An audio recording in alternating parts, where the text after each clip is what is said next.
அன்பான தொழிலாளர் ஊழிய நண்பர்களே, இந்த சுவிட்ச் பாரத் என சொல்லக்கூடிய நமது தேச தந்தை காந்தியடிகளுடைய கனவை சுத்தம் சோறு போடும் என்று சொல்லக்கூடிய அளவிற்கு நாம் சுத்தமாகவும் நாம் இருக்கும் இடத்தை, பணியிடத்தையும், நமது நிறுவனத்தையும், நம் இல்லத்தையும் நாம் தூய்மையாக வைத்திருக்கின்ற பொழுது இந்தியா ஒரு தூய்மை நிறைந்த ஒரு நாடாக இருக்கும், அதுவே நமது பெருமையாக இருக்கும் என்கின்ற ஒரு அருமையான இந்த கொள்கையை மனதிலே நிறுத்தி ஒரு நாடகமானது, ஒரு 10 நிமிட நிகழ்ச்சியானது தயாரிக்கப்பட்டுள்ளது.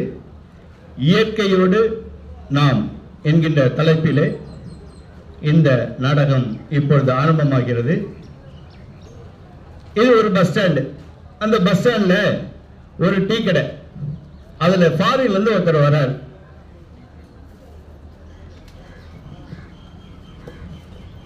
என்னை ஈன்றெடுத்த தாயே, தாய் நாட்டிற்கு வந்துவிட்டேன் அம்மா, வந்துவிட்டேன். எனக்கா 1000 தான் சாப்பிட்டாலும் உங்க கையில சாப்பிட்ற மிளகு ரசம் மாதிரி வருமா? அதவே பண்ணிருங்க. வந்துடுறேம்மா, வந்துடுறேன்.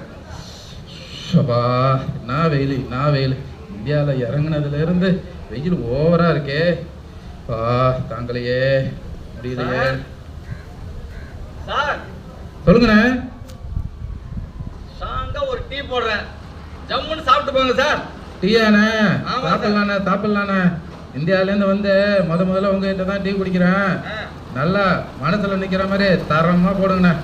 நம்ம டீ மனசுலையா? உங்க வாழ்க்கை முள்ளா இனிக்கிற மாதிரி போட்டு தரேன்.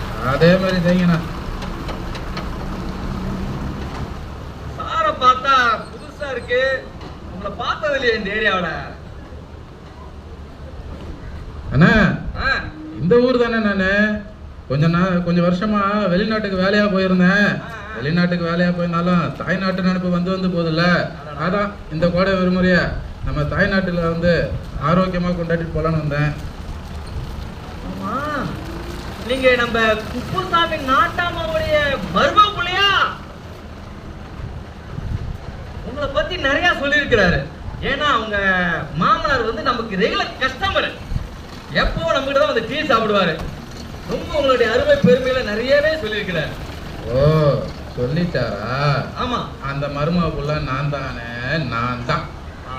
அண்ணா, பேசிட்டே இருக்கீங்களே, அந்த டீ சொன்னீங்களே, என்னாச்சு? ரெடியா இருக்கு, இந்தாங்க பிடிங்க. மசாலா டீ. மசாலா அண்ணா, என்னது இது? என்னண்ணா இது? நம்ம ஊர்ல முன்னாடிலாம் இந்த கண்ணாடி டம்ளரு, சில்வர் டம்ளர்லாம் கொடுப்பாங்களே, அதெல்லாம் என்னாச்சு? பேப்பர் கப்பில் கொடுத்துறீங்களே, இதோடைய ஆபத்து என்னன்னு தெரியுமா உங்களுக்கு? தம்பி, காலம் மழை ஏறி போச்சு.